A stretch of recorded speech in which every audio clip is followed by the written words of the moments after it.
skal jeg ikke give tilladelse til. De sagde jo selv, at vi måtte foretage en begravelse. Flaget. Flaget? Ja, flaget skal væk. Jamen, det er jo Dannebrog. Netop. Og det har de ikke fået tilladelse til. Fjern det flag.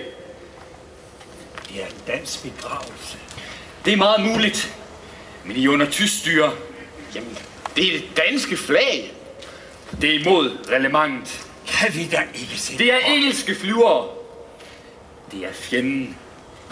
Ikke i vore øjne. Okay. Jeg tænker nok, at I er mere engelskvenlige end godt er. Begravelsen kan fortsætte, men uden flag. Er det forstået? Det er forstået, herr kommandant. Marsch!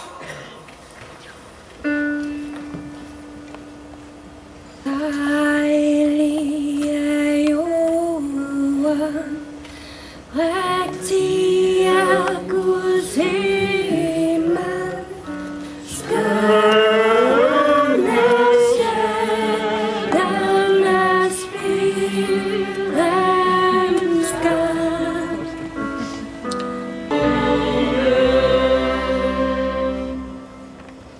Kære menighed, kære venner, det er i dag en fest at stå her og skue ud over jeres løftede ansigter.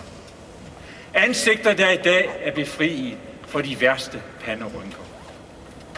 Gud har sejret over ondskabens spøgelse, der har hjemsøgt vort gamle Europa. Der er gydt så meget blod. Der er spildt så mange liv. Værst af alt har Europas børn fået så dybe sår, så dybe, at de måske aldrig heles. Gud give, at vi må gå tilgivelsens vej. Om ikke elsker fjenden, så må dog forstå og tilgive ham. Til han vidste ikke, hvad han gjorde.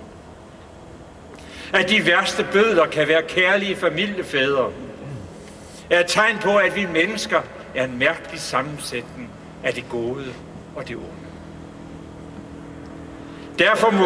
Derfor har vi brug for Gud til at retlede vores gang her på jorden. Vi beder for de tapre sønner, der måtte lade livet i kampen mod ondskaben. Tag godt imod dem i din himmel. Og lad os bevare mindet om dem i vores hjerter.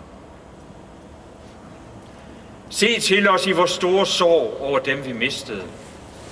Og giv os din uendelige barmhjertighed, så vi kan være barmhjertige over for de levende, som er tilbage. Fri os fra bitterhed og tilgiv os, når vi bliver skrøbelige i tro. Skænk os din velsignelse, så vi kan leve i fred og kærlighed med hverandre. Det hører og bønhører Gud, som med din elskede søn lever og regerer i Helligåndens enhed. En sand Gud fra evighed og til evighed. Amen.